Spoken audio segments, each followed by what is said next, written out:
Assalamualaikum warahmatullahi wabarakatuh. Perkenalkan, nama saya Gilang Gimnastia Ramadiputra dari kelas 12 TP4.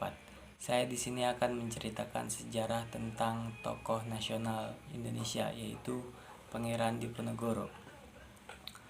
Pangeran Diponegoro lahir di Yogyakarta pada Jumat 11 November 1785 dari ibu yang merupakan seorang selir yang bernama R.A. Mangkarawati dan ayahnya yang bernama Gusti Raden Mas Surojo.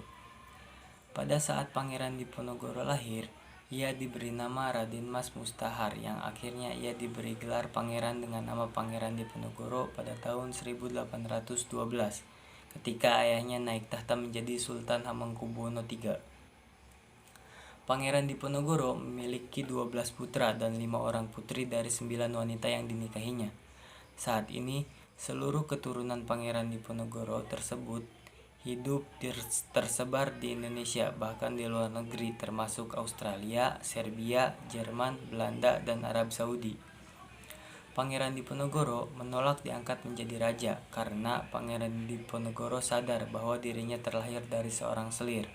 Ia pun menolak permintaan ayahnya, yaitu Sultan Hamengkubuwono III, untuk diangkat menjadi raja. Pasalnya, di lingkungan kerajaan pada saat itu, yang biasanya dinobatkan menjadi raja hanyalah anak dari permaisuri. Terjadinya Perang Diponegoro. Perang Diponegoro, yang dikenal juga dengan sebutan Perang Jawa, adalah perang besar dan berlangsung selama 5 tahun, dari tahun 1825 sampai 1830 di Pulau Jawa, Hindia Belanda. Perang ini merupakan salah satu pertempuran terbesar yang pernah dialami oleh Belanda selama masa pendudukannya di Nusantara.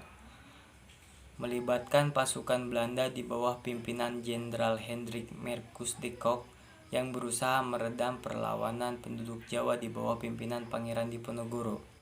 Akibat perang ini, penduduk Jawa yang tewas mencapai 200.000 jiwa. Sementara korban tewas di pihak Belanda berjumlah 8.000 tentara Belanda dan 7.000 serdadu pribumi. Pangeran Diponegoro memimpin Jawa Tengah dan sebagian Jawa Timur dalam perang besar-besaran yang hampir meruntuhkan kekuasaan imperialis Belanda di Indonesia. Perang ini diawali dengan keputusan dan tindakan Hindia Belanda yang memasang patok-patok di atas lahan milik Diponegoro di desa Tegalrejo. Ditambah lagi Hindia Belanda yang tidak menghargai adat istiadat setempat serta eksploitasi berlebihan terhadap rakyat dengan pajak tinggi.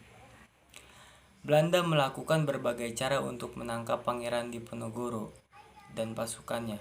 Belanda membuat taktik sayembara, barang siapa yang bisa menangkap atau membunuh Pangeran Diponegoro akan diberikan hadiah sangat besar, yaitu 20.000 gulden. Akan tetapi, pengikut Pangeran Diponegoro pada saat itu tidak goyah akan tawaran tersebut. Akhir hayat Pangeran Diponegoro.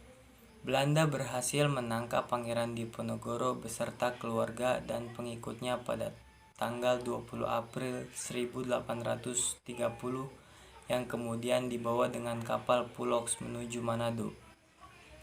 Sesampainya di Manado, Pangeran Diponegoro dan rombongannya langsung ditawan di benteng Amsterdam. Selanjutnya, ia pun kembali dipindahkan ke Makassar hingga akhirnya pada tanggal 8 Januari 1855, Pangeran Diponegoro meninggal dan dimakamkan di kota tersebut. Demikian rangkuman mengenai biografi Pangeran Diponegoro, pahlawan nasional yang memimpin Perang Jawa. Kurang lebihnya mohon maaf. Sekian dan terima kasih.